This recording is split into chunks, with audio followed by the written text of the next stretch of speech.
The ocean holds secrets deeper than mountains are tall, mysteries that have shaped life on Earth for billions of years. Tonight, we'll drift gently through the blue depths, exploring the peaceful truths about ocean trenches, underwater mountains, and the quiet creatures that call the deepest places home. Welcome to Sleepless Scientist Night. I'm so glad you found your way here tonight. Wherever you are right now, perhaps listening to the sound of rain against your window, or feeling the comfort of dry land beneath you. Allow yourself to settle into this shared moment of stillness. We'll explore the greatest truths about Earth's deepest waters, from the sunlit surface where waves gently roll, to the midnight zone where no light has ever reached, to the very bottom where the pressure could crush mountains into pebbles. These calm journeys through Earth's hidden places help you unwind. A gentle like or share helps more sleepless souls drift this way, one sleepy soul at a time. It takes just a moment, but it means the world to us. For now, just let your shoulders soften. Let your breathing fall into its own rhythm. Imagine yourself floating peacefully on calm waters, feeling the gentle support of the ocean beneath you, with nothing but endless blue stretching in all directions. Close your eyes and take a deep breath. You're floating in the deep ocean, where pressure and stillness create miraculous life, moving without boundaries, without destination, only the gentle sway of water currents and perfect silence. Let go of all limits. Let your mind drift through the peaceful depths of our blue planet. And now, we begin our journey. The deepest part of the ocean is deeper than Mount Everest. The Challenger, deep in the Mariana Trench, reaches down approximately 36,070 feet below sea level. That's about 10,994 meters, or nearly 11 kilometers. If you could place Mount Everest, the world's tallest mountain, at 29,032 feet, into this trench, its peak would still be more than a mile underwater, about 7,000 feet below the surface. This incredible depth was confirmed through multiple sonar surveys, most recently verified with advanced mapping in 2020. The pressure at this depth exceeds 1,000 times atmospheric pressure at sea level, about 16,000 pounds per square inch, enough to crush most human-made vessels instantly. Yet life exists even here, in forms so adapted to pressure, they seem almost alien. The ocean's depths remind us that our planet holds mysteries as profound as outer space, except they're right here beneath the waves, closer than we ever imagined. The ocean covers more than 70% of Earth's surface. Of all the water on our planet, roughly 97% is contained in the world's oceans. This vast body of salt water connects every continent, creating one continuous global ocean divided into 5 major basins: the Pacific, Atlantic, Indian, Southern, and Arctic Oceans. Despite covering such an enormous area, only about 26% of the ocean floor has been mapped in high resolution as of 2024, a smaller percentage than we've mapped of the Moon or Mars. Recent advances in autonomous underwater vehicles and AI-powered sonar systems are helping scientists map previously unknown regions, revealing underwater mountains, valleys, and ecosystems never seen before. The Seabed 2030 initiative aims to map the entire ocean floor by the end of this decade, using new technologies to chart the remaining 74%. The ocean remains Earth's largest habitat, home to an estimated 80% of all life on the planet. When you think about the ocean, you're thinking about the very heart of our world. The ocean's average depth is about 12,100 feet, or roughly 3,700 meters. This might not sound as dramatic as the deepest trenches, but it means that most of the ocean is far deeper than any human could dive without specialized equipment. To put this in perspective, if If you drained all the water from the ocean and stood on the average ocean floor, you'd be surrounded by walls of rock nearly 2.5 miles high on all sides. The ocean floor is not flat. It's a landscape of plains, mountains, valleys, and canyons, shaped by the same geological forces that create mountains on land. Plate tectonics, volcanic activity, and erosion all play their part. The average depth has remained relatively stable for millions of years, though rising sea levels due to climate change are adding water volume to the oceans. Still, the ocean's depth is primarily determined by the shape of the basins themselves, carved over geological time. Ocean depth is divided into distinct zones based on light penetration. The sunlight zone, or epipelagic zone, extends from the surface down to about 200 meters. This is where most ocean life thrives, where photosynthesis occurs, and where the water is warm and bright.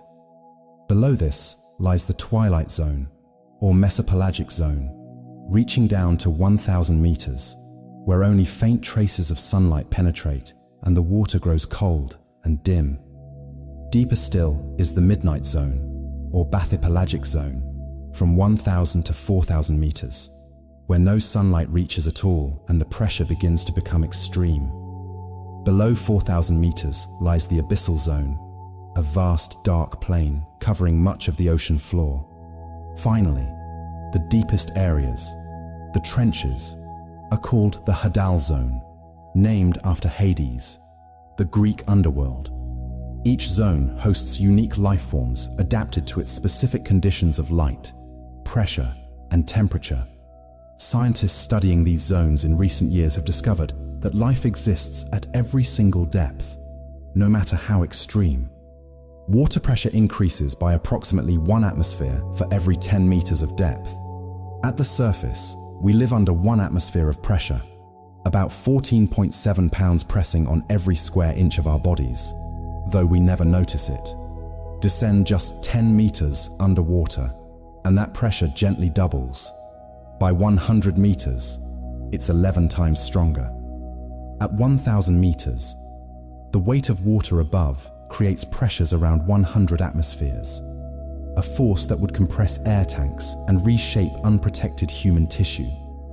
At the bottom of the Challenger Deep, the pressure exceeds 1,000 atmospheres, or more than 16,000 pounds per square inch. To survive such pressure, deep-sea creatures have evolved bodies without air spaces, no lungs, no swim bladders, just soft, flexible tissues that can withstand the crushing force. Some species have proteins in their cells that prevent them from being deformed by pressure. This extreme environment, once thought to be lifeless, is now known to host thriving ecosystems, proving that life adapts to even the harshest conditions. The ocean floor was once believed to be a flat, featureless plain. For centuries, people imagined the deep sea as a boring, barren wasteland covered in soft mud. It wasn't until the mid-20th century, with the advent of sonar technology, that scientists discovered the truth. The ocean floor is as varied and dramatic as any landscape on Earth's surface. There are underwater mountain ranges taller than the Himalayas, called mid-ocean ridges, where tectonic plates pull apart and new crust is formed. There are vast abyssal plains covered in fine sediment, seamounts that rise thousands of meters from the seafloor, and deep trenches that plunge into darkness. In recent mapping efforts, high-resolution sonar has revealed thousands of previously unknown seamounts in the Pacific Ocean alone. The ocean floor is a dynamic, ever-changing environment, shaped by volcanic eruptions, earthquakes, and the slow drift of continents. Far from being empty, it's a world of geological wonder. The Pacific Ocean is the deepest of all the world's oceans. Its average depth is about 4,280 meters, or roughly 14,040 feet. The Pacific also contains the deepest point on Earth, the Challenger Deep. This ocean basin was formed over 200 million years ago and continues to change today as tectonic plates shift and subduct beneath one another. The Pacific's great depth is partly due to the age of its crust. Older oceanic crust is colder and denser, causing it to sink lower into the mantle. The Pacific is also the largest ocean, covering more than 63 million square miles and containing more than half of the world's free water. Despite its name, Pacific means peaceful. It's home to the Ring of Fire, a zone of intense volcanic and seismic activity. The deep Pacific remains one of the least explored regions on Earth, holding secrets we're only beginning to uncover. Ocean depth is measured using sonar technology. Sonar, which stands for Sound Navigation and Ranging, works by sending sound waves down through the water and measuring how long it takes for the echo to return. The speed of sound in seawater is about 1,500 meters per second. So by timing the echo, scientists can calculate the distance to the seafloor with remarkable precision. Modern sonar systems, especially multi-beam sonar, can map large areas of the ocean floor in high resolution, revealing details as small as a few meters across.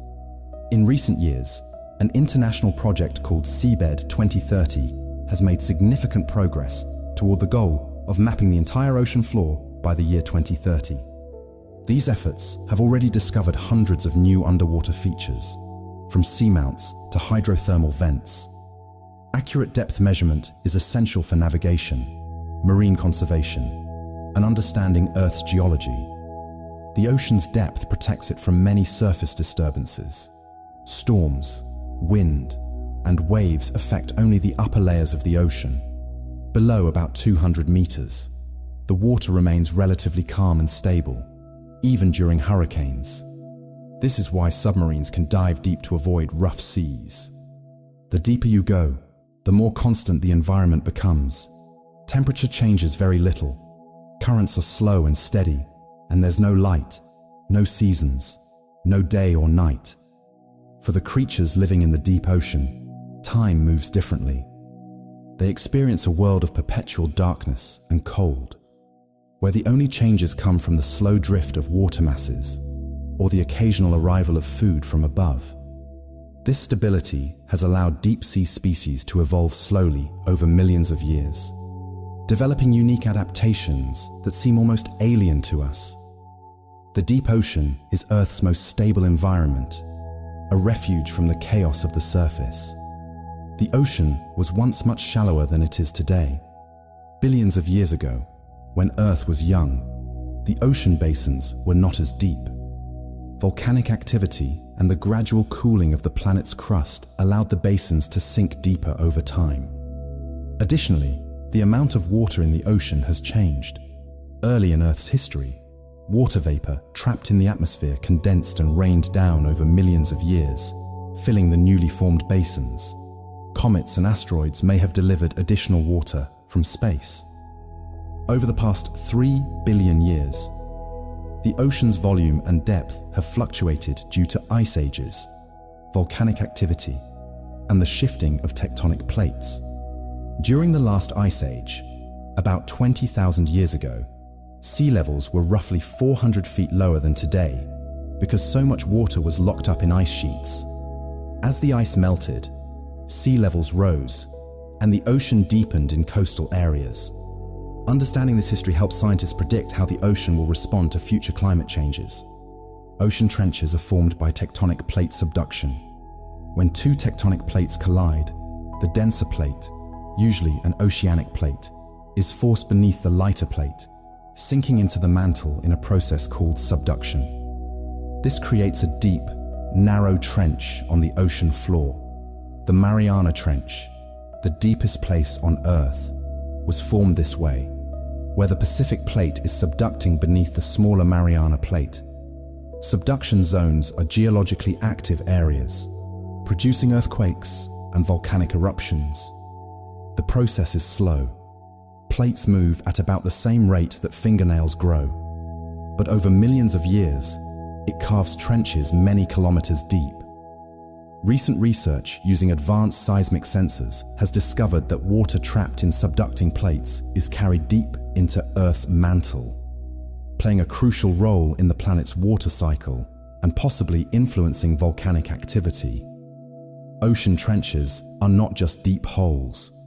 They're windows into the dynamic processes shaping our planet. The Mariana Trench has been visited by only a handful of people. The first manned descent was made by Jacques Picard and Don Walsh in 1960 aboard the bathyscaphe Trieste. They spent just 20 minutes at the bottom before ascending. It would be more than 50 years before anyone returned. In 2012, filmmaker James Cameron made a solo dive to the Challenger Deep in a specially designed submersible. More recently, between 2019 and 2022, explorer Victor Vescovo completed multiple dives to the Challenger Deep, bringing back high-definition footage and biological samples that revealed new insights into Hadal zone ecosystems. Advanced robotic vehicles continue to explore these depths, equipped with increasingly sophisticated cameras and sampling tools. Each expedition discovers new species, glassy snailfish, pale amphipods, unique microbes, proving that even at Earth's most extreme depths, life persists and adapts. The extreme difficulty of reaching such depths means that the deep ocean remains less explored than the surface of the moon. Every dive is a journey into the unknown. At the surface, our bodies exist in balance with one atmosphere of pressure. As you descend, pressure increases steadily. At just 30 meters, nitrogen begins dissolving into your bloodstream in unusual ways. Without protection, the pressure would gently compress air-filled spaces, lungs, sinuses, until they could no longer function. At 1,000 meters, the pressure is so great that it would alter the structure of air-filled tissues throughout the body. Yet deep-sea creatures thrive here because their bodies contain almost no air.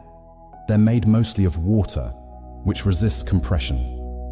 And they've evolved proteins that remain stable even under tremendous weight. Their cells are filled with special compounds that function perfectly under high pressure.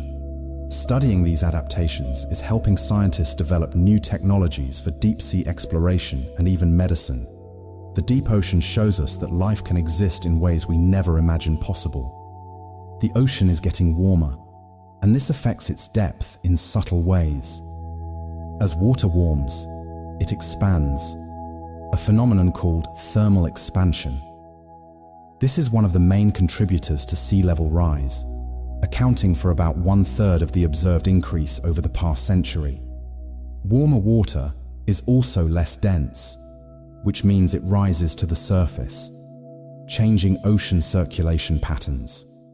The deep ocean, below about 2,000 meters, has remained relatively cool, but recent studies show that even the deep ocean is beginning to warm, albeit very slowly. This warming could have profound effects on deep-sea ecosystems, which have evolved in a stable, cold environment for millions of years.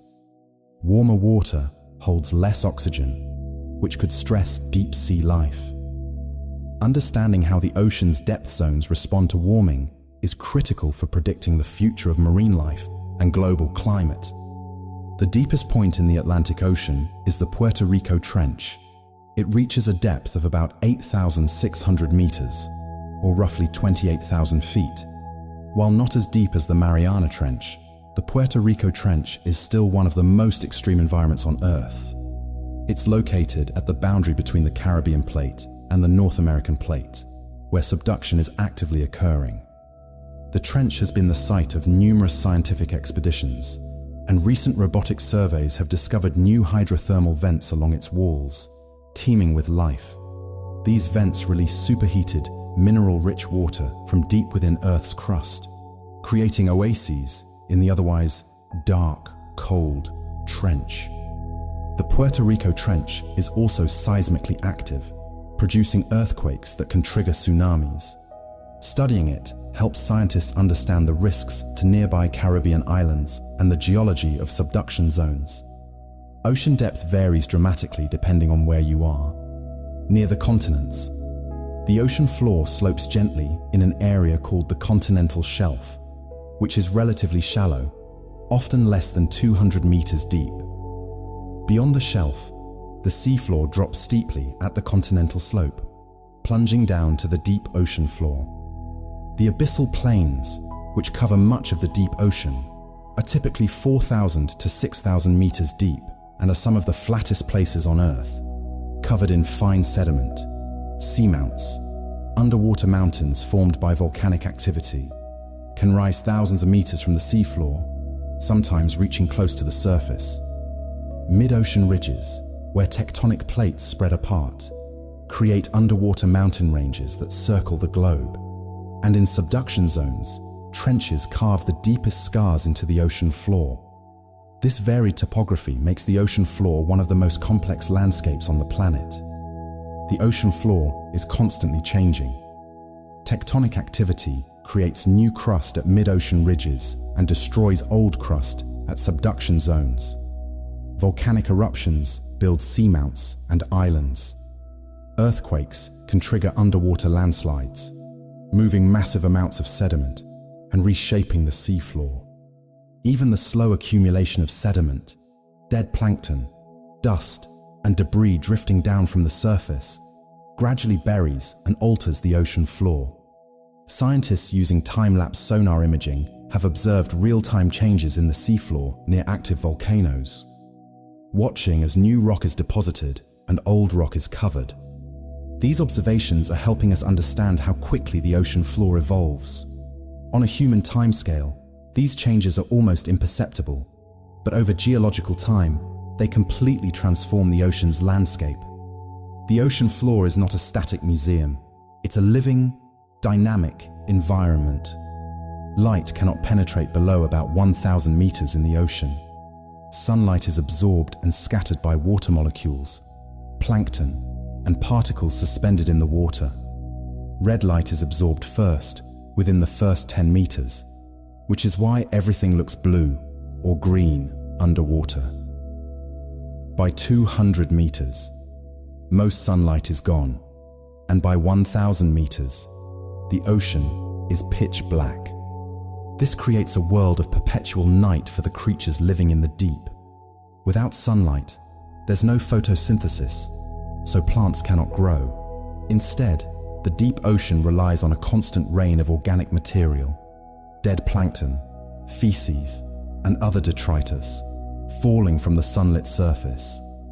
This marine snow is the primary food source for many deep-sea organisms.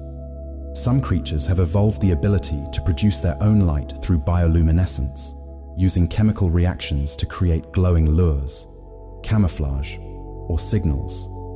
The deep ocean's darkness is not empty. It's filled with flashes of living light. The temperature in the deep ocean is near freezing. Below about 1,000 meters, ocean temperature hovers around 2 to 4 degrees Celsius, or roughly 35 to 39 degrees Fahrenheit. This cold is remarkably constant, varying little across different ocean basins or seasons. The cold temperature is due to the fact that sunlight, which warms the surface, cannot reach the deep ocean. Instead, the deep ocean is filled with cold water that sinks from the polar regions, where surface water cools, becomes denser, and descends in a process called thermohaline circulation. This cold water can take centuries to travel from the poles to the deep ocean basins, creating a slow, global conveyor belt of ocean currents. The coldness of the deep ocean affects everything from the metabolism of deep-sea creatures, which tend to grow slowly and live long lives, to the preservation of shipwrecks and other artifacts, which decay very slowly in the cold. Oxygen-poor water. Some of the strangest creatures on Earth live in the deep ocean. With no sunlight, extreme pressure, and near-freezing temperatures, the deep sea has driven evolution in bizarre directions.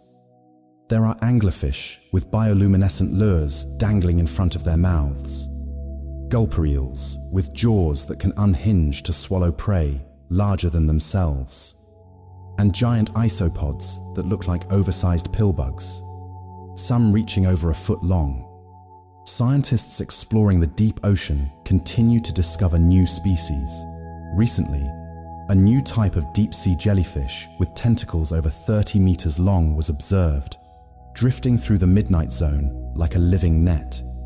Many deep-sea fish have gelatinous bodies, large eyes adapted to detect faint bioluminescent signals, and slow metabolisms that allow them to survive on very little food.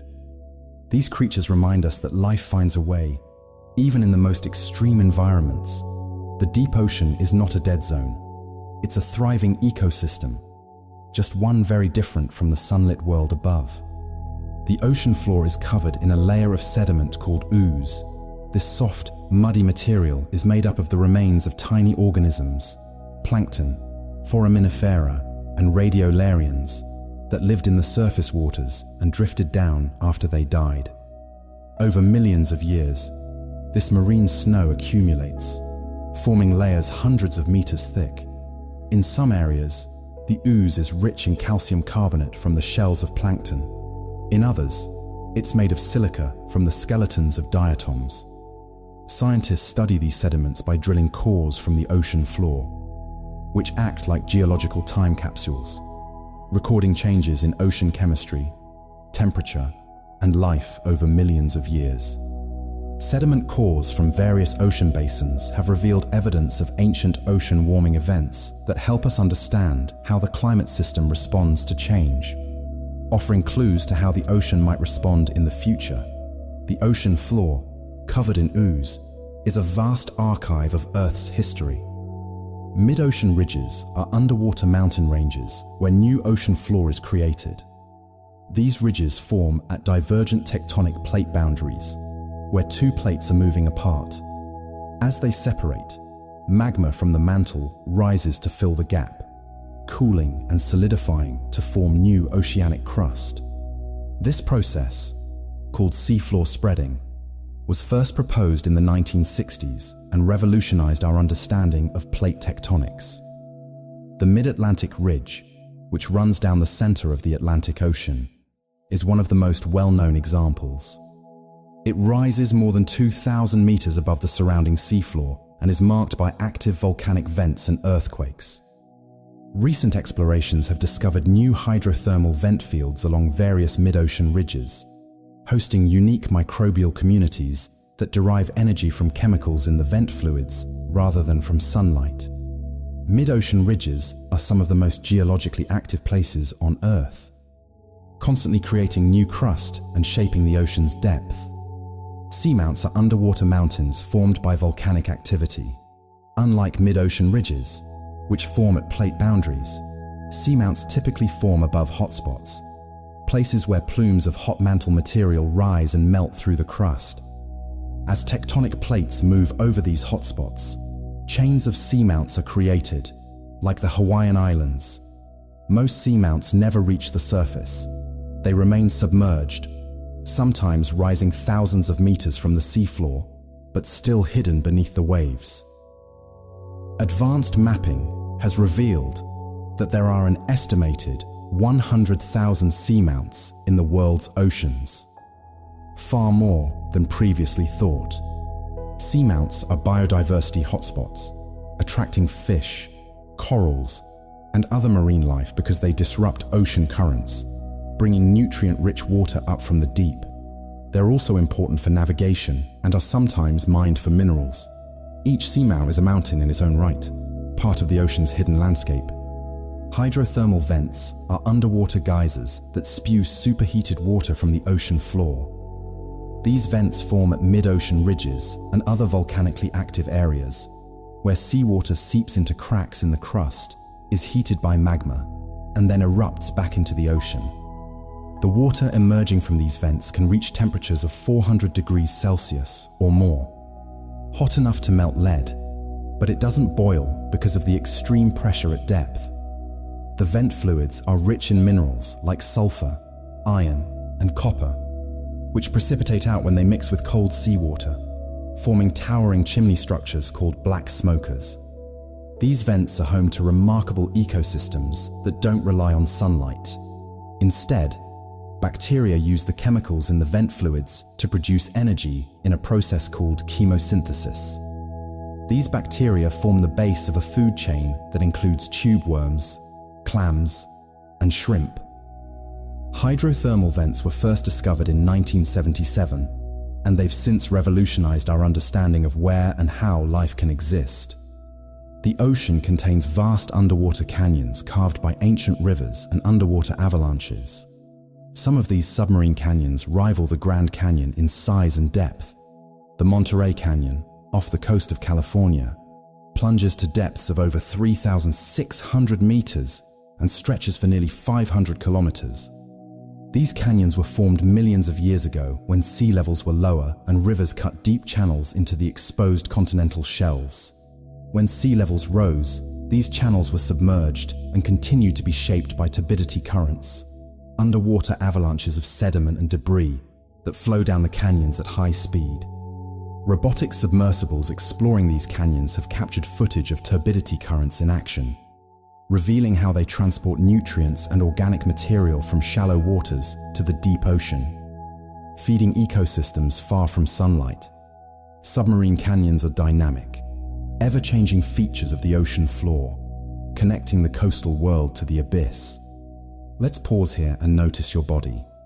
As you breathe out slowly, appreciate each tiny cell inside. Trillions of organisms working in silence, heart beating, lungs breathing, brain thinking, all without your command.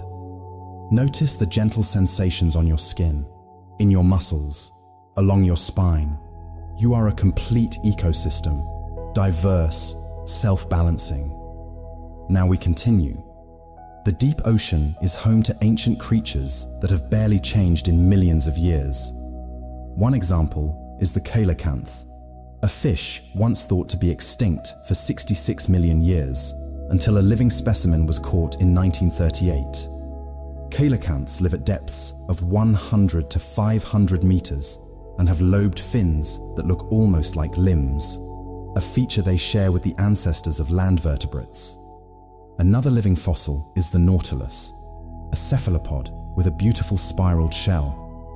Nautiluses can live at depths of 500 meters and have existed for over 500 million years, surviving multiple mass extinctions. These ancient species thrive in the stable, unchanging environment of the deep ocean, where evolutionary pressures are different from those in the dynamic surface waters. Studying them gives scientists a glimpse into the distant past and helps us understand how life evolves, or doesn't, over vast timescales. Ocean depth affects the color of water. At the surface, the ocean appears blue because water absorbs colors in the red part of the spectrum and reflects blue light. But in the deep ocean, where no sunlight penetrates, there's no color at all, just blackness. When scientists shine lights into the deep sea, the water can appear almost clear because there's very little suspended matter to scatter the light.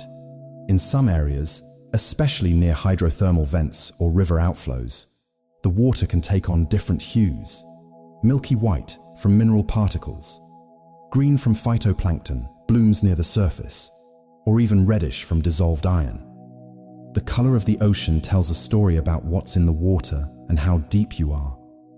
For the creatures living in the deep, color has little meaning.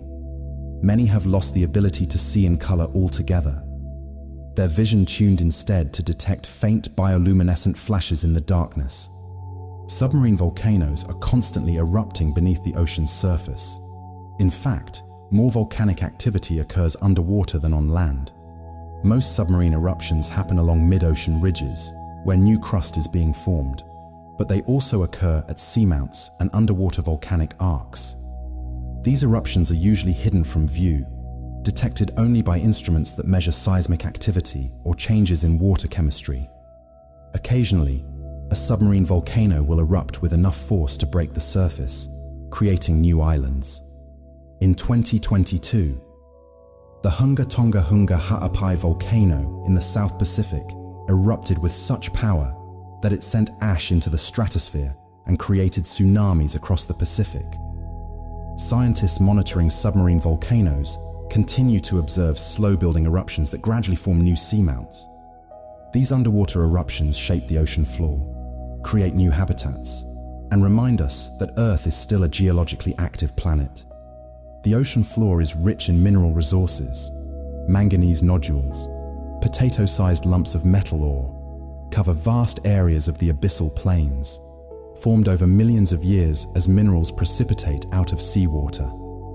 These nodules contain valuable metals like manganese, nickel, cobalt, and rare earth elements used in electronics and batteries.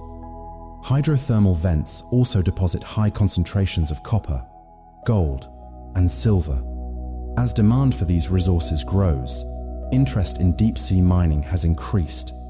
However, scientists warn that mining the ocean floor could devastate fragile deep-sea ecosystems that took millennia to develop. International negotiations on deep-sea mining regulations continue, balancing economic interests with environmental protection. The ocean floor holds immense wealth, but extracting it comes with risks that are still not fully understood. The question remains, should we mine the deep sea, or should we leave it undisturbed? Deep-sea creatures often have slow metabolisms and long lifespans. In the cold, dark, food-scarce environment of the deep ocean, energy conservation is crucial. Some deep-sea fish grow incredibly slowly, taking decades to reach maturity. The Greenland shark, which lives at depths of up to 2,200 meters in the Arctic and North Atlantic Oceans, is one of the longest-lived vertebrates known. Scientists use radiocarbon dating of eye-lens proteins to estimate age, revealing that some individuals may be 400 years old or more, born during the reign of Shakespeare.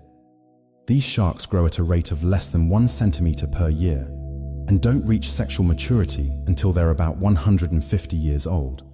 Similarly, deep-sea corals, which don't rely on sunlight and grow in cold, dark waters, can live for thousands of years.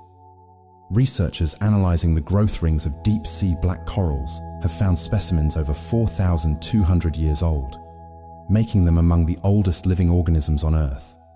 The deep ocean's stability allows life to stretch across centuries, a stark contrast to the rapid pace of life at the surface. The ocean's depth influences global weather patterns. The ocean acts as a massive heat reservoir, absorbing sunlight at the surface and distributing warmth around the planet through currents. Deep ocean currents, driven by differences in temperature and salinity, move cold water from the poles toward the equator and warm water back toward the poles. This thermohaline circulation, sometimes called the global conveyor belt, takes centuries to complete a full cycle. It plays a critical role in regulating Earth's climate, transporting heat and nutrients across vast distances. Scientists have observed that the Atlantic meridional overturning circulation, part of this system, has slowed by about 15% since the mid-20th century, likely due to melting ice adding fresh water to the ocean and disrupting the density-driven flow. This slowdown could have far-reaching effects on weather patterns, including changes in rainfall and temperature across Europe and North America. The deepest living fish ever recorded was observed at a depth of 8,336 meters, over 27,000 feet down. In September 2023, scientists filmed a young snailfish in the Izu Ogasawara Trench near Japan, setting a new depth record for fish observations. Snailfish are small, gelatinous creatures with soft, scaleless bodies and no swim bladders, allowing them to withstand extreme pressure. Researchers believe fish cannot survive much deeper than about 8,400 meters, because beyond this depth, cellular proteins would denature even with specialized adaptations. Below this depth, known as the Hadal zone, life exists primarily in the form of invertebrates like amphipods and sea cucumbers. Studies of these deep-dwelling snailfish have revealed that they have unique enzymes that stabilize their proteins under pressure. a discovery that could have applications in medicine and biotechnology. The fact that fish live at such depths at all is a testament to the incredible adaptability of life. Ocean depth affects the way sound travels underwater. Sound moves much faster in water than in air, about 1,500 meters per second compared to 343 meters per second in air. This is because water is denser and transmits vibrations more efficiently. In the ocean, sound waves can travel vast distances, especially in a layer called the SOFAR channel, or sound fixing and ranging channel, located at depths of about 1,000 meters, where water temperature and pressure create conditions that trap and guide sound waves horizontally. Whales use this channel to communicate across entire ocean basins, their calls traveling thousands of kilometers. Scientists studying humpback whale songs have detected calls that traveled over 3,000 kilometers from the Antarctic to the coast of South America. The deep ocean is not silent. It's filled with the sounds of whales, earthquakes, volcanic eruptions, and human activity, all propagating through the dark, pressured depths. The ocean floor holds clues to past climates. Sediment cores drilled from the deep ocean contain layers of material deposited over millions of years, each layer preserving a snapshot of ocean conditions at the time it was laid down. By analyzing the chemical composition of these sediments, including oxygen isotopes in fossilized plankton shells, scientists can reconstruct past ocean temperatures, salinity, and atmospheric carbon dioxide levels. Studies of deep-sea sediment cores have revealed that during the Pliocene epoch, about 3 million years ago, atmospheric CO2 levels were around 400 parts per million, similar to recent levels, and global temperatures were 2 to 3 degrees Celsius warmer. This data helps scientists understand how Earth's climate system responds to elevated CO2 and provides context for current climate change. The ocean floor is a library of Earth's climate history, written in layers of ancient mud. Some deep-sea creatures can produce light through bioluminescence. In the darkness of the deep ocean, bioluminescence is a powerful tool for survival. Organisms use it to attract prey, confuse predators, communicate with mates, or camouflage themselves against the faint light filtering down from above. The chemicals involved in bioluminescence, typically luciferin and the enzyme luciferase, produce light with almost no heat, making it extremely efficient. Researchers have discovered numerous species of deep-sea squid with bioluminescent organs arranged in patterns that may function like codes, allowing individuals to identify each other in the darkness. Some fish even have light organs beneath their eyes, acting like built-in flashlights to illuminate prey. In the deep ocean, light is life, and the ability to control it is a key evolutionary advantage. The deep sea glows with millions of tiny living lights. The ocean's depth protects it from some forms of pollution, but not all. Surface waters are heavily impacted by plastic debris, oil spills, and runoff from land. The deep ocean, however, was long thought to be a pristine refuge. Recent expeditions have shattered that illusion. Scientists have found microplastics in the stomachs of amphipods living at the bottom of the Mariana Trench, and plastic bags at depths exceeding 10,000 meters. Chemical pollutants like PCBs and flame retardants have also been detected in deep-sea organisms, carried down by sinking particles or absorbed into the food chain. Even the deepest parts of the ocean are not immune to human impact. The slow currents and cold temperatures in the deep ocean mean that pollutants persist for a long time, accumulating rather than breaking down. Protecting the deep ocean requires reducing pollution at its source. Ocean depth determines where coral reefs can grow. The colorful, vibrant coral reefs most people picture thrive in shallow, sunlit waters where symbiotic algae living in the coral tissues can photosynthesize and provide energy. These shallow reefs are typically found at depths of less than 50 meters, but there are also deep-sea corals, which live in cold, dark waters at depths of 200 to 3,000 meters or more. Unlike their shallow water cousins, deep-sea corals don't rely on sunlight. They're filter feeders, capturing tiny particles of food from the water. Researchers mapping the ocean floor off the coast of Greenland have discovered massive deep-sea coral reefs stretching over 500 kilometers, home to hundreds of species.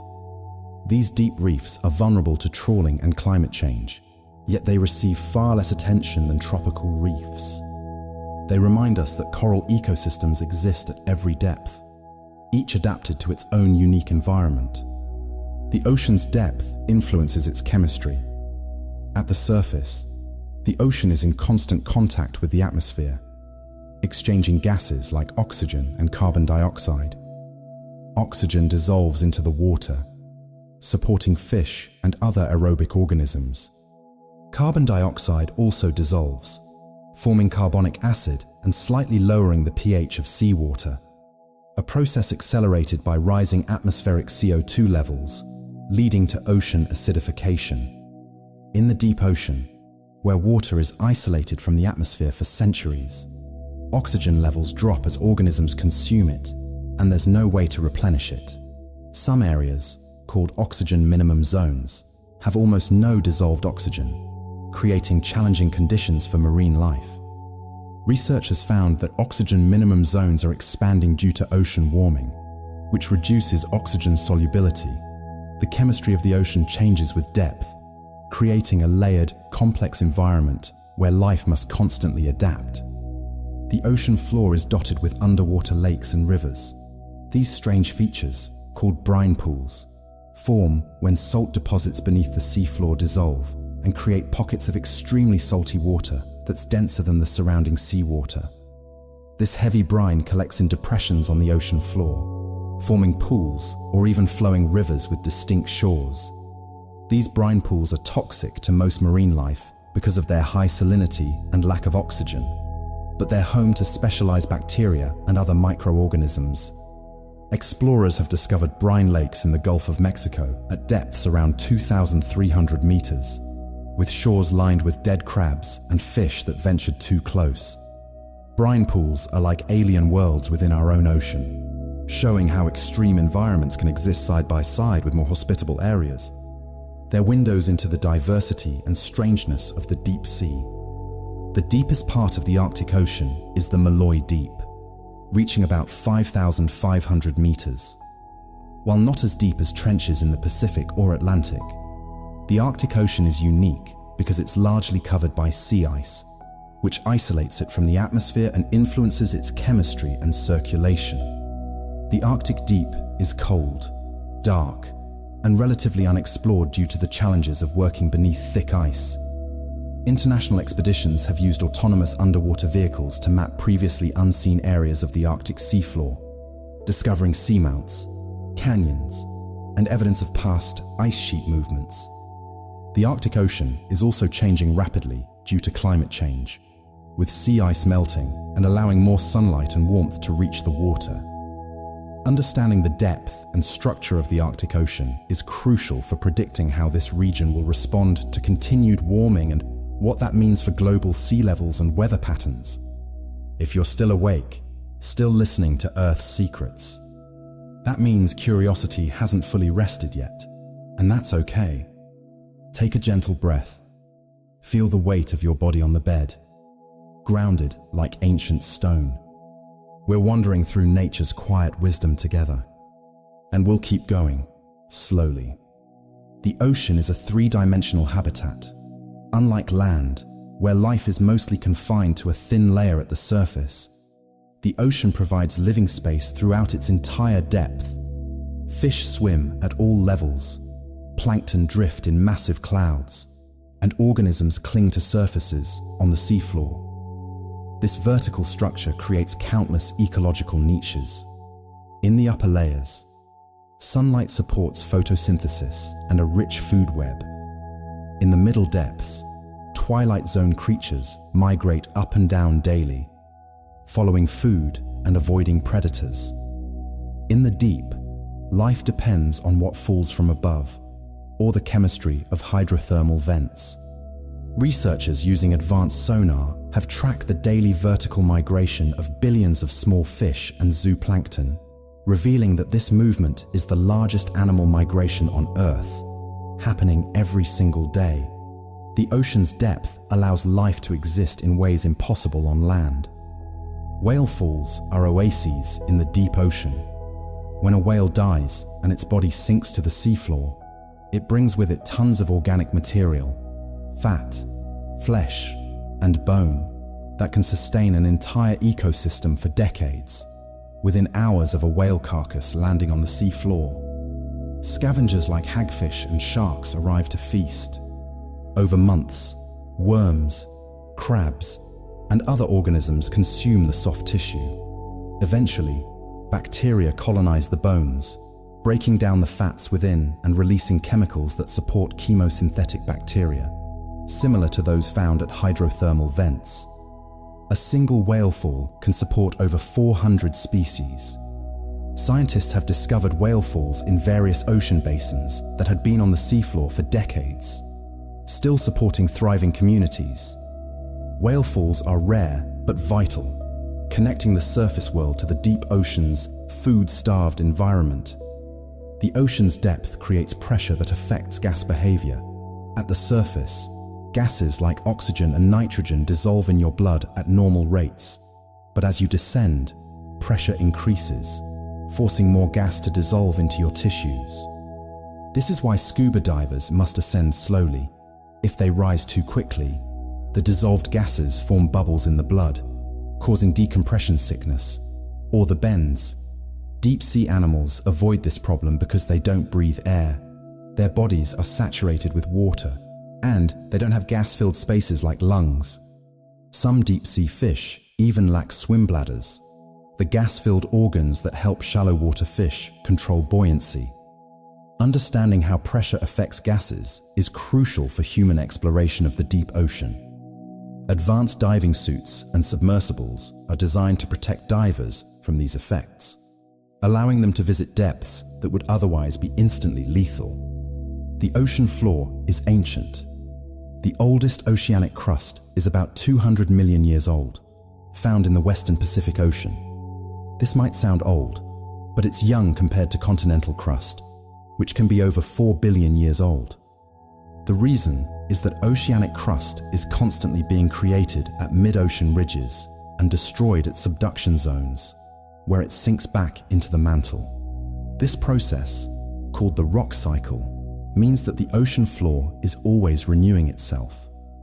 The age of the ocean floor increases with distance from mid-ocean ridges, and scientists use this pattern to understand the history of plate tectonics. Researchers studying ancient oceanic crust near Japan have found evidence that subduction zones have been operating for at least 1.8 billion years, far longer than previously thought.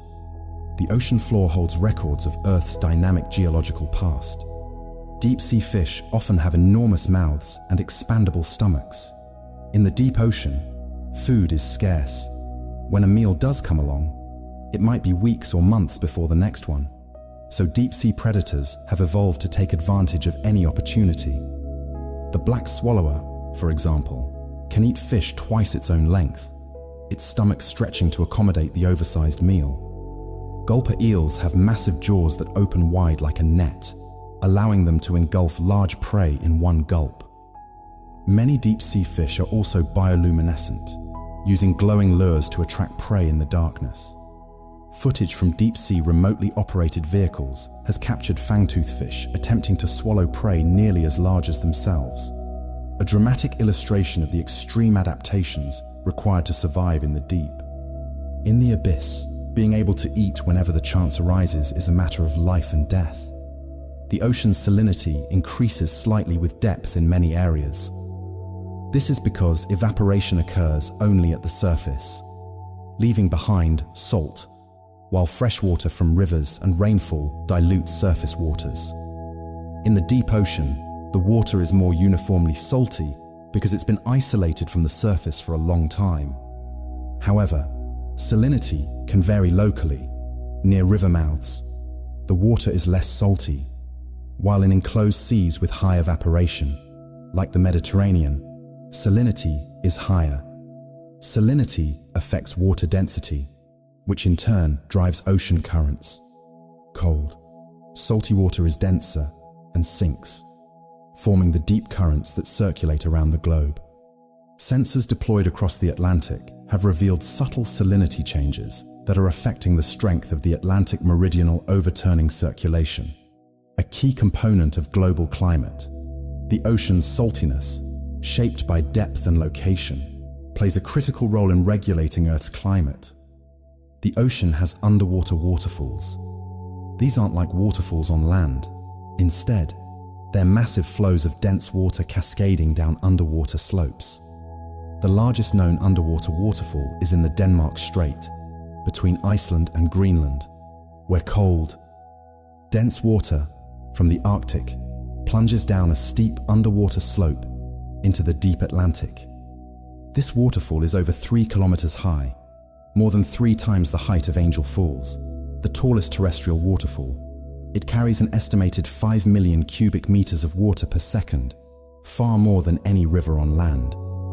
Oceanographers studying these underwater waterfalls have found that they play a crucial role in mixing ocean layers and distributing heat and nutrients.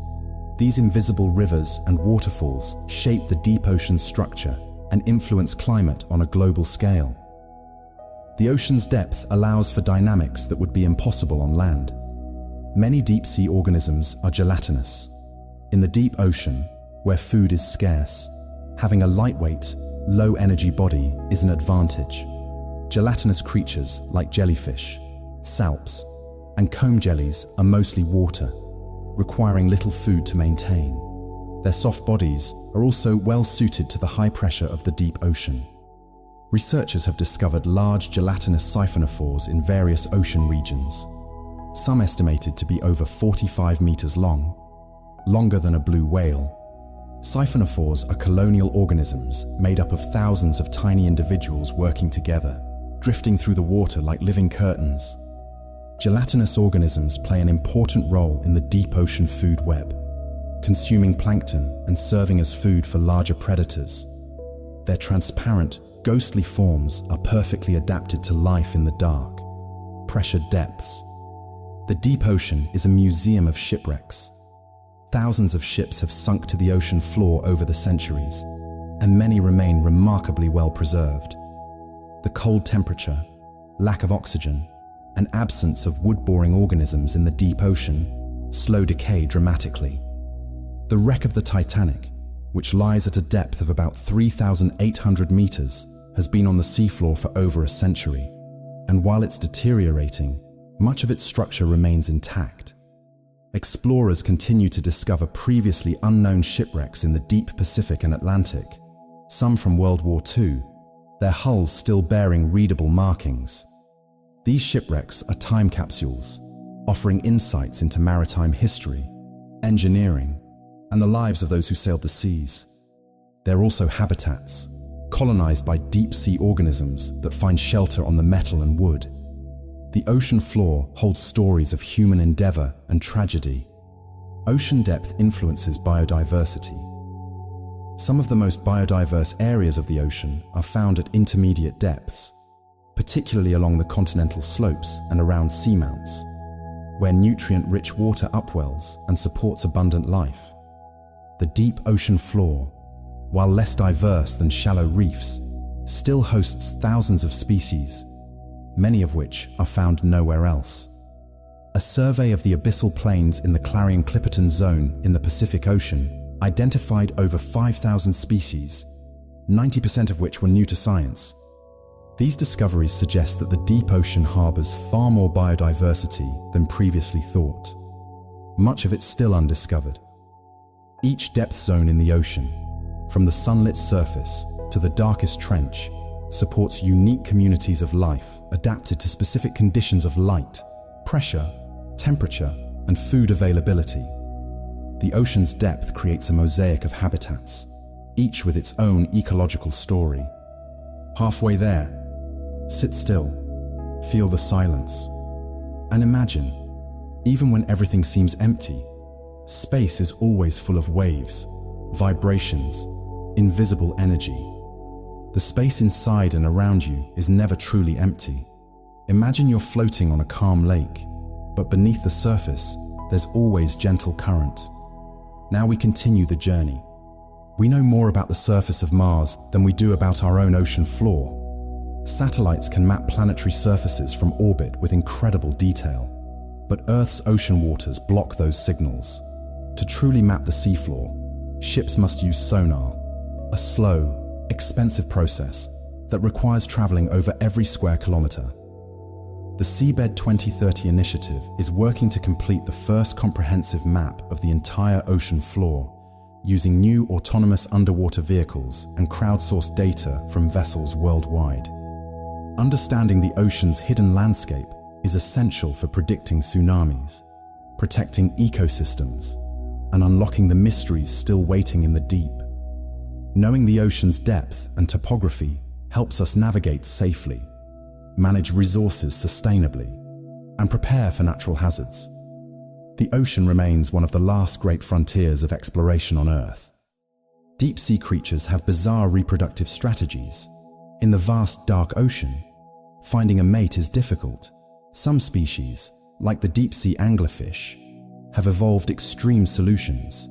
Male anglerfish are much smaller than females, and when a male finds a female, he bites onto her and fuses with her body, becoming a permanent parasite. He provides sperm, and she provides nutrients. Scientists have discovered species of anglerfish with multiple males fused to a single female. Other deep-sea species release massive numbers of eggs and sperm into the water, hoping that some will meet and fertilize in the vastness. Some octopuses brood their eggs for years, guarding them until they hatch, a level of parental care rare in the deep ocean. These strange strategies reflect the challenges of life in a dark, sparse environment. The ocean's depth affects how carbon is stored. The ocean absorbs about 25% of the carbon dioxide emitted by human activities. Some of this CO2 remains in the surface waters, but much of it sinks into the deep ocean, carried down by sinking plankton feces, and other organic material. A process called the biological carbon pump. Once in the deep ocean, carbon can remain trapped for centuries, isolated from the atmosphere. Researchers have found that warming surface waters are reducing the efficiency of this carbon pump, meaning more CO2 stays in the atmosphere. The ocean's depth makes it a vast carbon reservoir, but changes in ocean circulation and biology could alter this balance, with significant implications for climate change. The deep ocean is a critical part of Earth's carbon cycle. Some fish that live in the twilight zone have tubular eyes. These strange eyes are directed upward, allowing the fish to see the silhouettes of prey or predators against the faint light filtering down from above. One example is the barrel-eye fish, which has a transparent head and barrel-shaped eyes that can rotate to look forward or up.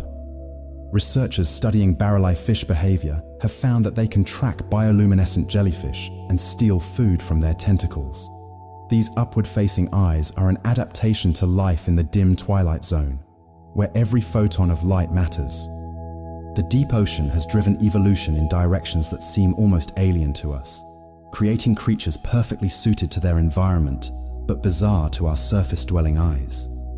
The deepest point in the Indian Ocean is the Java Trench.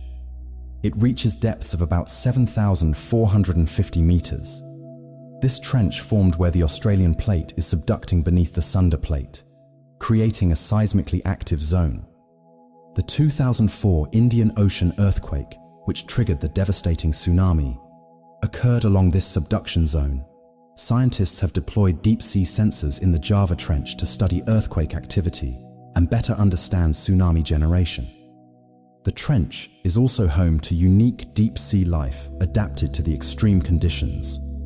Exploring places like the Java Trench helps us understand both the geology of our planet and the risks posed by natural disasters.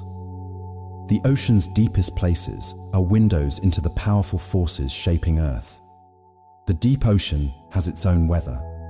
While there are no storms or rain beneath the surface, The deep ocean experiences slow-moving currents, eddies, and upwelling events that transport nutrients and organisms across vast distances.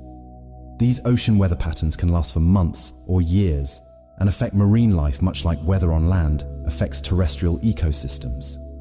Oceanographers have tracked massive deep-sea eddies in the Atlantic that carried cold, nutrient-rich water hundreds of kilometers from their origin, creating temporary blooms of deep-sea life. Understanding these patterns is crucial for predicting changes in ocean ecosystems, especially as climate change alters ocean circulation. The deep ocean is dynamic, not static, constantly shifting in ways we're only beginning to understand. The ocean's depth creates pressure gradients that affect marine life distribution. Different species are adapted to specific pressure ranges. Shallow water fish cannot survive in the deep ocean because the pressure would damage their cells, and deep sea fish brought to the surface often die or suffer tissue damage because the pressure is too low. This creates distinct ecological zones, with different communities of organisms at each depth. Researchers have found that some species can tolerate a wider range of pressures than previously thought, suggesting that life's adaptability might allow some organisms to shift their depth ranges in response to changing ocean conditions. Pressure is one of the fundamental organizing principles of ocean life, shaping where species can live and how they interact. Giant tube worms live around hydrothermal vents in the deep ocean. These worms, which can grow up to 2.5 meters long, have no mouth or digestive system. Instead, they rely entirely on symbiotic bacteria living inside their bodies. The bacteria use chemicals from the vent fluids, primarily hydrogen sulfide, to produce energy through chemosynthesis, and they share this energy with the worm. In return, the worm provides the bacteria with a safe place to live and access to the chemicals they need. Scientists have discovered that these tube worms can live for over 250 years, making them some of the longest-lived invertebrates known. They're also remarkably fast-growing, able to extend several centimeters per week when food is abundant. Tube worms are a striking example of life thriving in one of Earth's most extreme environments. The ocean floor is covered in tracks and trails left by deep-sea creatures. These bioturbation marks, visible in sediment cores and seafloor images, show where worms, crabs, sea cucumbers, and other organisms have burrowed, crawled, or fed. High-resolution cameras on deep-sea remotely operated vehicles have captured intricate spiral patterns made by polychaete worms as they searched for food in the mud. These trails reveal the hidden activity of the deep-sea floor, which appears barren but is actually full of life just beneath the surface. Bioturbation also plays an important ecological role, mixing sediment, oxygenating the top layers, and recycling nutrients.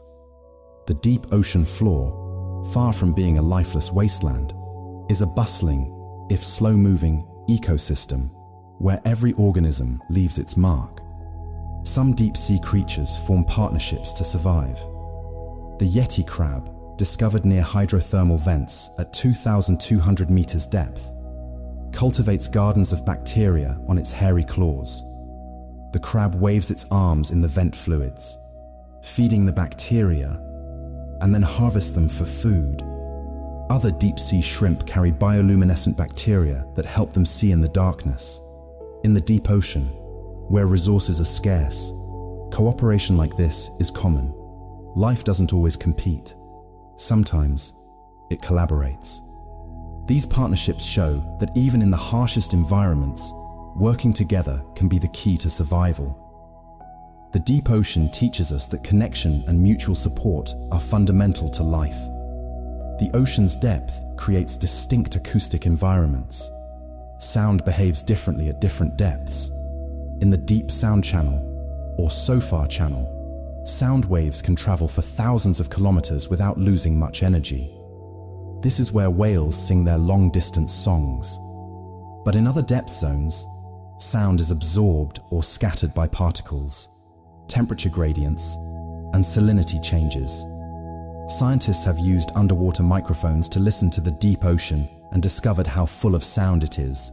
Whale calls, snapping shrimp, ship engines, and the creaking and groaning of the seafloor itself. Understanding the ocean's acoustic environment is important for marine life, which relies on sound for communication, navigation, and hunting, and for humans, who use sound to map the ocean and monitor underwater activity. Deep-sea shrimp have been found eating wood. Researchers exploring a deep-sea canyon off the coast of Australia discovered shrimp feeding on waterlogged wood that had sunk from the surface. The shrimp weren't eating the wood itself, but rather the bacteria that colonize and break down the wood.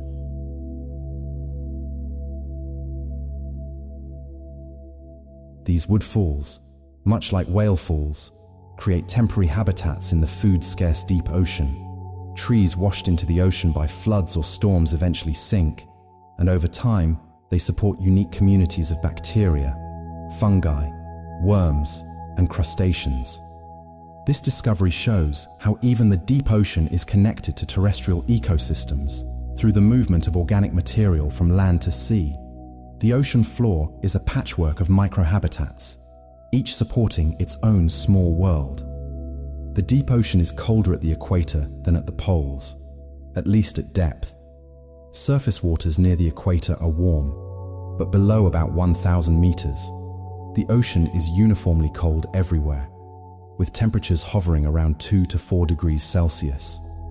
This is because the deep ocean is filled with water that sank at the poles, where it cooled, became dense, and descended. This cold water spreads out across the deep ocean floor, reaching even tropical regions. Oceanographers studying the deep Atlantic have found that this polar water takes about 1,000 years to travel from the Arctic to the equator along the seafloor. The deep ocean's coldness is a relic of the polar regions, a reminder that the ocean is a globally connected system where water from one region eventually reaches everywhere else. The ocean floor experiences abyssal storms, sudden bursts of current that can reshape the seabed. These storms are caused by deep ocean eddies, or the interaction of currents with underwater topography.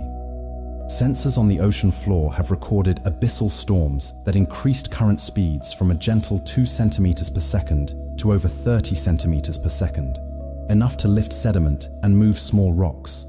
The storms can last for several days and leave visible scour marks on the seafloor. These events, though rare, show that even the deep ocean is not entirely calm and stable. They redistribute nutrients, reshape habitats, and can affect deep-sea organisms that are adapted to a mostly still environment. The ocean's depths have their own form of turbulence. The longest mountain range on Earth is underwater. The mid-ocean ridge system stretches for over 65,000 kilometers, winding through all the world's oceans like the seam on a baseball. This underwater mountain range is formed by tectonic plates pulling apart and magma rising to fill the gap, creating new oceanic crust. The ridge rises 2,000 to 3,000 meters above the surrounding seafloor, with peaks that occasionally break the surface to form volcanic islands like Iceland. Scientists mapping the mid-Atlantic ridge have discovered new volcanic peaks and hydrothermal vent fields, expanding our understanding of this dynamic system. The mid-ocean ridges are the birthplace of the ocean floor, constantly creating new crust and driving the movement of tectonic plates. They're a testament to the restless energy beneath Earth's surface. The ocean's depth affects the formation of sea ice. In shallow, coastal waters, ice can extend all the way to the bottom, a phenomenon called anchor ice, which can affect organisms living on the seafloor. In deeper water, sea ice forms only on the surface because the ocean beneath is too warm and salty to freeze. In the Arctic and Antarctic, sea ice floats on top of the ocean, insulating the water below and providing a platform for seals, penguins, and polar bears. Satellite data shows that Arctic sea ice is thinning and retreating at an accelerating rate, exposing more of the ocean to the atmosphere. The depth of the ocean beneath the ice influences how the ocean and atmosphere exchange heat. gases, and moisture, which in turn affects global climate. The ocean holds secrets of ancient life in its deepest sediments. By drilling cores from the seafloor, scientists can sample sediment layers that are millions of years old, containing fossilized remains of plankton, pollen, mineral grains, and sometimes traces of preserved organic molecules. Recent advances in molecular techniques have even recovered fragments of ancient genetic material from sediments hundreds of thousands of years old, providing clues about past ocean temperatures and the evolution of marine organisms. These ancient sediments act as a time machine, preserving Earth's climate history in layers of mud that accumulate grain by grain over millennia. The ocean floor is not just a graveyard, it's an archive, holding the story of life and the planet in its soft, ancient ooze. Some deep-sea fish have antifreeze proteins in their blood. In the coldest parts of the ocean, near the poles, water temperatures can drop below the freezing point of most fish blood. To survive, species like the Antarctic toothfish produce special proteins that bind to ice crystals and prevent them from growing, allowing the fish to remain active even in sub-zero water. Scientists studying these antifreeze proteins have found that they could be useful in preserving human organs for transplant, keeping tissues viable for longer periods. The deep ocean's extreme cold has driven evolutionary innovations that have potential applications far beyond marine biology. Nature's solutions to life's challenges often inspire human technology.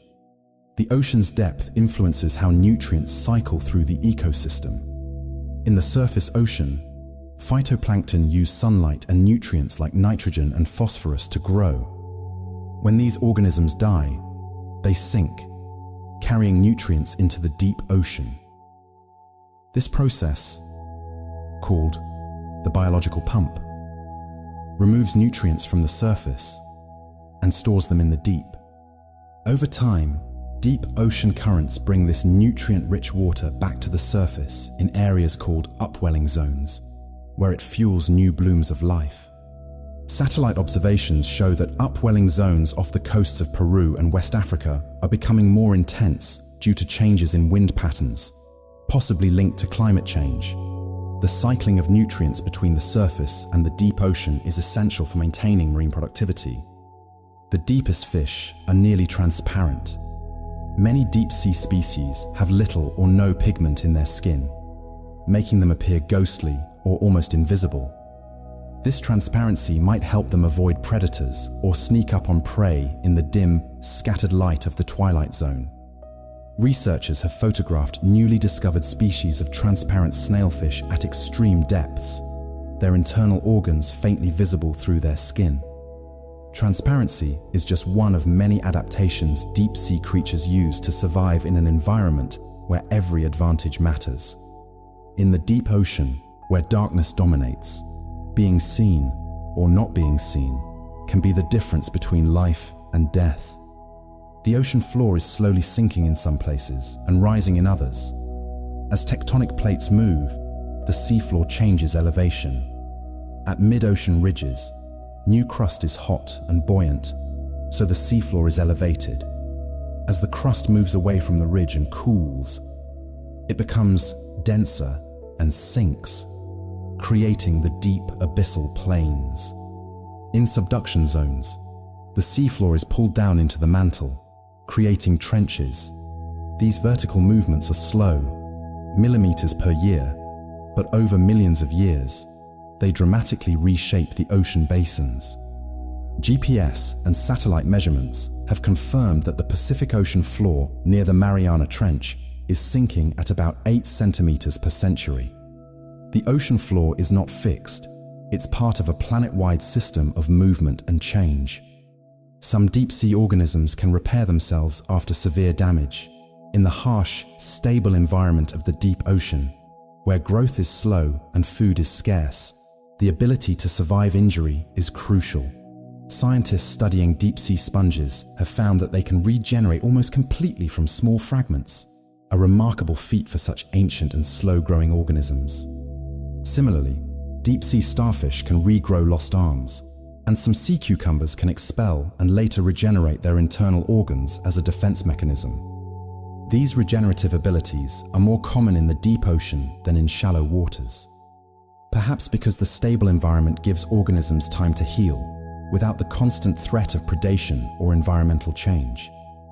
The deep ocean rewards patience and resilience. The ocean's depth creates layers of water with different densities. Density is determined by temperature and salinity. Cold, salty water is denser than warm. Fresh water.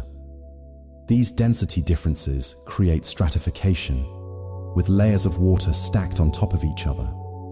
The surface mixed layer is warm and well stirred by wind and waves. Below it lies the thermocline, a zone where temperature drops rapidly with depth. Deeper still is the cold, dense deep water. These layers don't mix easily, which means that nutrients trapped in the deep ocean can't reach the surface unless there's upwelling. Researchers have found that ocean stratification is increasing due to warming surface waters, which could reduce the supply of nutrients to the surface and affect marine productivity. The ocean's layered structure is critical to its ecology and climate role. The deep ocean preserves not just individual ancient species, but entire ancient ecosystems. Sponge gardens found at Hadal depths resemble fossil communities from 500 million years ago, virtually unchanged. Glass sponges, which can live for thousands of years, build skeletal structures so delicate they look like frozen lacework, filtering water the same way their ancestors did in Precambrian seas. These ecosystems are time capsules, windows into what Earth's earliest ocean life might have looked like. The deep ocean doesn't just harbor old creatures, it maintains ancient ways of living.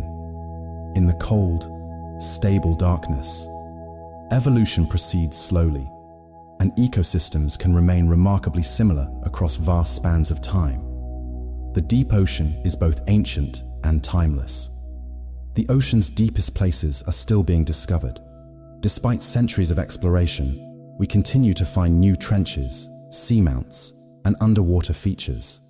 A team of oceanographers using high-resolution sonar recently discovered a previously unknown trench in the Western Pacific, reaching depths of over 10,500 meters. This trench, which may rival the Mariana Trench in depth, had gone unnoticed because it's located in a remote area rarely surveyed. Each new discovery reminds us how much of the ocean remains unexplored and how little we truly know about the planet we live on. The ocean holds countless secrets, waiting patiently in the darkness to be revealed. The deep ocean is Earth's last great frontier, vast and mysterious, still mostly unknown. You might be feeling tired now. That's perfectly fine. Breathe slowly. Feel the cycles. Water evaporates from the ocean, forms clouds, falls as rain, and returns to the sea. Rivers flow to the ocean. Ocean currents circle the globe. All are circles, cycles, endless flows, like your breath. Inhale, exhale, inhale, exhale. A small cycle within the vast ocean. You are also part of that eternal movement. You don't need to hold on to anything. Let everything unfold in its perfect order, like tides silently rising and falling, unhurried, unresisting, simply existing. We're almost there now. The deep ocean is quiet, but not silent. Beneath the waves, you'd hear the low rumble of earthquakes, the groaning of shifting ice, the songs of whales echoing across thousands of miles. Scientists have recorded the sound of massive underwater landslides, deep, haunting roars that travel across entire ocean basins. Sound is life's language in the deep. Shrimp snap, fish grunt, dolphins click. Even in darkness, communication continues. The ocean speaks, if you know how to listen. Its voice is old, patient, and full of stories from the depths. Pressure at the ocean's deepest point is enough to crush a foam cup into a tiny, dense pebble. Scientists often send foam cups down with submersibles as souvenirs. The pressure compresses the air out of the foam, shrinking the cup to a fraction of its size. A foam cup brought back from the Challenger Deep can be barely larger than a thimble. Yet life thrives at these depths. Creatures there don't feel the pressure as we would. They're in balance with it. Pressure is simply part of their world, as normal as air is to us. Life adapts, no matter the weight. The ocean floor is darker than the darkest night on land. Even on a moonless night, some light reflects off the atmosphere. But in the deep ocean, there is nothing. Absolute blackness. Your eyes would never adjust because there's nothing to see. Yet creatures there navigate, hunt, and mate in this void. They've evolved other senses: touch, smell, electrical signals, bioluminescence. The darkness is not emptiness, it's fullness of a different kind, a world built not on sight, but on feeling and light made by life itself. The deep ocean teaches us that darkness is not the absence of life, it's just a different way of living. Sea cucumbers crawl along the ocean floor, eating mud. They filter tiny organisms and organic particles from the sediment, leaving behind clean sand. A single sea cucumber can process several kilograms of sediment per day. Across the ocean floor, billions of these creatures are quietly cleaning the seabed, recycling nutrients, and keeping ecosystems healthy. They're the janitors of the deep, unnoticed and unappreciated, but essential.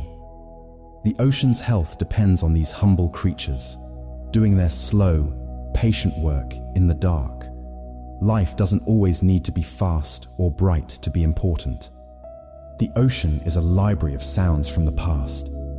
The songs of humpback whales, recorded over decades, show clear patterns of cultural evolution. Males within the same population sing similar songs, which change gradually over years. New phrases are added, old ones fade away.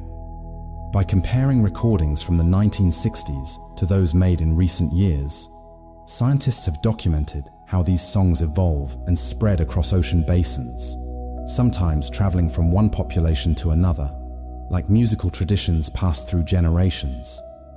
The ocean remembers. It carries the voices of creatures who lived decades ago, embedded in the water, in the movements of currents, in the bones of whales resting on the seafloor. The deep ocean is a keeper of memories, echoing with the past. Time moves differently in the deep ocean. Many creatures there live for decades or centuries because their metabolisms run incredibly slowly. With cold temperatures, limited food, and stable conditions, there's no evolutionary pressure to grow fast or reproduce quickly. The orange roughy, a deep-sea fish, doesn't reach maturity until it's about 30 years old and can live for well over a century. Antarctic sponges grow less than a millimeter per year, but can live for 10,000 years or more. In the cold, stable darkness, there's no rush. Life unfolds at its own gentle pace, unhurried by seasons or sunlight. The deep ocean is a place where time stretches out, where patience is rewarded. The ocean floor sometimes glows with bioluminescent bacteria. When disturbed by a passing fish or current, these bacteria light up, creating fleeting sparkles in the darkness. Deep-sea cameras have captured glowing trails left by fish swimming through clouds of bioluminescent plankton. Like comets streaking through the night, these brief flashes are the only light in the abyss. Moments of illumination in a world of darkness. The deep ocean glimmers, softly, like stars in an inner sky. Light created by life itself, shining for no one but itself. Beautiful, quiet, and fleeting. The deep ocean has no sense of day or night. There are no sunrises or sunsets, no dawn, no dusk, just an eternal sameness. Yet life there still has rhythms. Some creatures migrate up and down daily, following food. Others have internal clocks, timed not by light, but by something deeper. Perhaps the pull of the moon, or the slow currents. Researchers have found that even in total darkness, some deep-sea animals still follow circadian rhythms, proof that life's internal clock ticks on. Even when the sun is forgotten, time exists, even in timeless places. The ocean's deepest creatures are some of the smallest. While we imagine giant squids and massive sharks, the Hadal zone is mostly home to tiny amphipods, worms, and bacteria. These small organisms thrive where larger animals cannot. Scientists studying the Mariana Trench have found amphipods no bigger than a fingernail, thriving in the crushing pressure. Small is sometimes the key to survival. Being tiny means needing less food, less energy, less space. The deepest life is humble, quiet, and small. It doesn't need to be large to be important. Size doesn't matter in the abyss. The ocean floor is covered in ancient volcanic rock. Much of the seafloor was formed by lava erupting from mid-ocean ridges, cooling quickly in the cold water to form dark, glassy basalt. Over time, sediment buries this rock, but it's still there beneath.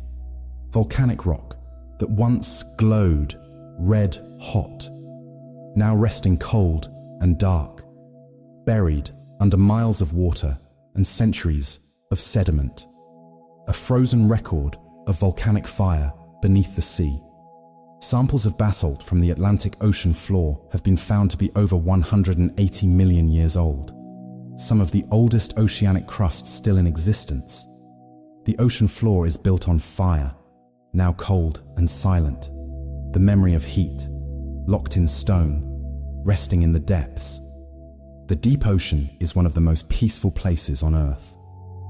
There are no storms, no waves, no wind. The water is still, or moves only slowly. The temperature never changes. The pressure is constant. It's a world of deep calm, a refuge from the chaos of the surface. Scientists describing dives to the deep sea often speak of feeling like they're floating in space, weightless, silent, utterly peaceful. The deep ocean invites stillness. It teaches patience. It shows us that peace is possible, even under the weight of miles of water. Perhaps, especially under that weight. Some deep-sea animals have lost their eyes entirely. In a world with no light, eyes are useless. Evolution has erased them, saving energy. Researchers have found species of deep-sea shrimp with only tiny, non-functional eye spots. These creatures navigate by touch and smell, feeling their way through the darkness. They don't miss sight because they never knew it. The deep ocean teaches us that we can live without the things we think are essential. Life finds other ways, other senses, other paths forward. Sometimes, letting go is how we survive. The ocean remembers the moon. Tides, driven by the moon's gravity, affect even the deep ocean, though more subtly than at the surface. Deep currents shift slightly with the tides, and some deep-sea creatures time their spawning or feeding to these lunar rhythms. Scientists have discovered that deep-sea corals release their eggs and sperm in sync with the full moon, even though they live in total darkness. The ocean feels the moon's pull, and life responds. We are all connected to the rhythms of the sky, even in the deepest, darkest places. The moon's light never reaches the abyss, but its gravity does, and that's enough. The ocean is patient. It moves slowly, changes gradually, endures. It has been here for billions of years, and it will remain long after we're gone. The deep ocean doesn't rush. It doesn't demand. It simply exists, vast and quiet. A marine biologist once said, the ocean taught them patience, that not everything needs to happen quickly. Some things take time. The ocean waits. It holds its secrets gently, revealing them only when we're ready to listen. The deep ocean is a teacher, if we slow down enough to learn. The deepest parts of the ocean are among the least disturbed places on Earth. While the surface is crisscrossed by ships, affected by pollution, and warmed by climate change, the Hadal zone remains largely untouched. Scientists argue that the deep ocean should be protected as a wilderness, a place left alone, free from mining, fishing, or exploitation. The deep is Earth's last sanctuary, a place where nature still reigns, uninterrupted. Perhaps we should let it remain that way. Some places are more valuable left alone, in their natural, undisturbed state. The deep ocean is one of them. The ocean floor is soft, covered in fine sediment. It's like thick mud. Divers exploring shallow underwater canyons describe the seafloor as pillowy, their footsteps leaving deep impressions that remain for years. In the deep ocean, where fewer creatures disturb the seabed, footprints could last for decades. Every touch leaves a mark. The ocean floor is fragile, easily scarred. It reminds us to tread gently, to respect the places we visit. The deep ocean is delicate. Despite its vastness, it asks for care. Some deep sea creatures are almost motionless. They drift or sit on the seafloor, barely moving. Energy is too precious to waste. Footage from deep-sea cameras has shown jellyfish hovering in place for over an hour, pulsing their bells only occasionally. Stillness is survival. The deep ocean doesn't reward haste. It rewards patience, efficiency, the ability to wait. These creatures have mastered the art of doing nothing, and in doing nothing, they do everything they need to do. There's wisdom in stillness. The deep ocean knows it. The ocean's depth creates silence. No rustling leaves, no chirping birds, no voices, just the quiet hum of water. A researcher who spent time in a submersible at 4,000 meters described the silence as overwhelming at first, then comforting.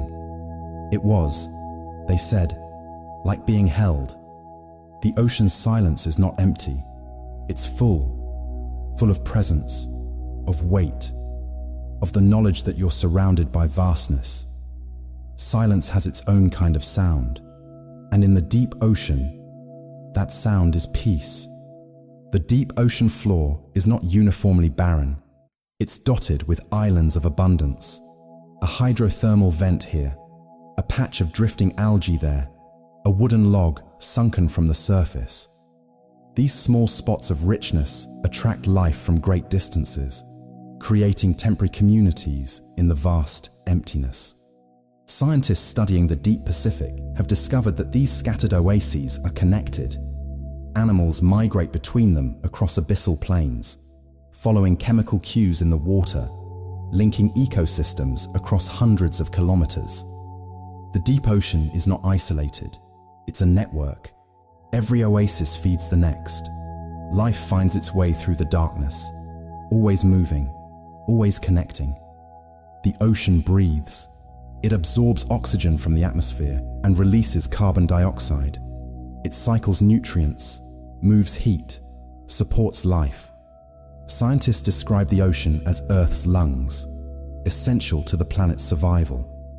The deep ocean is part of that breath, storing carbon, circulating water, holding life in its cold embrace. The ocean breathes slowly, over centuries, but it breathes. And as long as it does, the Earth lives. The ocean is not separate from us. It's part of the same breath we take every day. We are connected, deeply and completely. The deep ocean is humbling. To stand or float. At its edge is to realize how small you are, how brief your life is, how vast and ancient the world is. Every person who has descended into the deep ocean comes back changed, quieter, more thoughtful. The deep ocean doesn't speak loudly, but it changes you. It whispers truths about time, patience, and the resilience of life. It reminds you that you're part of something much larger than yourself. And in that realization, there's a strange comfort. The ocean has moods. It can be calm or stormy, bright or dark, warm or cold. But the deep ocean is always the same, steady, cool, unchanging. Sailors speak of the deep ocean as a place of constancy, a foundation beneath the chaos of the surface. No matter what storms rage above, the deep remains, solid, dependable, eternal. The deep ocean is a reminder that beneath all the change and noise, there's stillness. There's something that doesn't shift with every wind, something that endures. The ocean floor is home to the unknown. Every expedition finds something new, a species never seen, a rock formation never imagined, a process never understood. Scientists estimate that we've discovered less than 10% of the species living in the deep ocean. The rest remain hidden, waiting. The deep is full of mysteries, and perhaps that's how it should be. Not everything needs to be known. Some mysteries are worth keeping. The ocean holds its secrets gently, and we can let it. The ocean connects all of us. Every raindrop that falls eventually finds its way to the sea. Every river flows there. The ocean touches every continent. A project tracking ocean currents found that a single drop of water can travel around the entire globe, visiting every ocean basin over the course of 1,000 years. The ocean is a web, connecting everything and everyone. We are all part of it. The deep ocean is not distant. It's part of our world, our climate, our lives. We're connected to the depths, whether we realize it or not. The ocean is deep because the earth allows it. Tectonic forces carved the basins, and water filled them. The ocean's depth is a gift, a space where life can exist in ways impossible anywhere else. The deep ocean is a wonder, dark, cold, pressured, yet full of life, full of beauty, full of mystery. As scientists continue to explore, they're reminded again and again, the ocean is not just deep, it's profound. It holds truths about our planet, our past, and perhaps our future. The ocean's depth is not just a measurement, it's a story, and it's still being written. And so, our quiet journey through the ocean's depths comes to a gentle close.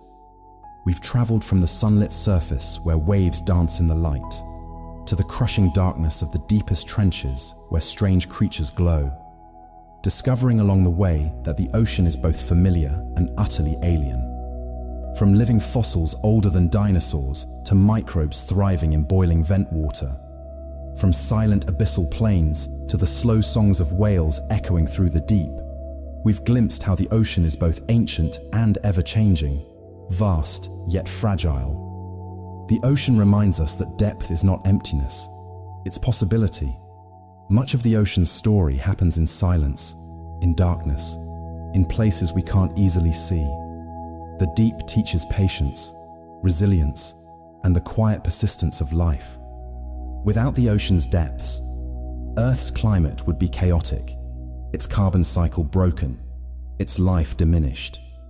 By pausing to notice, we glimpse the extraordinary in the ordinary, the fact that beneath every wave, there's a world as complex and beautiful as any we can imagine. And now, in these final minutes, take the deepest breath you can, as deep as possible. Think about unity of every drop of water, every wave, every current in the ocean. You are not separate. You are a link in the endless chain. Think about how water cycles through clouds, rivers, oceans, and rain. Everything is connected. Everything returns. Everything flows. You are part of that flow, that cycle, that eternal return. Let your entire being dissolve into the rhythm of nature, into the breath of the earth, into stillness. Prepare for deep sleep. No boundaries left, only peace. If these calm stories from Earth helped you breathe a little easier, passing them along could help another tired soul drift into rest. One quiet share, one peaceful night at a time. But there's no need to do anything now. Nothing at all. You've traveled far tonight, deeper than most journeys take you. You can allow these thoughts of the ocean to fade now, like waves retreating from the shore, leaving only the soft, rhythmic calm behind. Let your breathing deepen. Let your body feel heavier, as if the ocean is gently pulling you down into soft sand. If sleep comes, let it carry you like a deep current, smoothly, inevitably, into a realm where pressure and weight no longer matter. If your eyes are still open, the next video is waiting for you, ready to continue the journey. But if they're closed, stay there. Stay in the darkness that feels safe and warm. Tomorrow, the ocean will still be there. The tides will still rise and fall, endlessly. But tonight belongs to stillness. Rest well, gentle traveler. And remember, the ocean's depth is not just distance. It's a kind of peace, found nowhere else on Earth. Good night.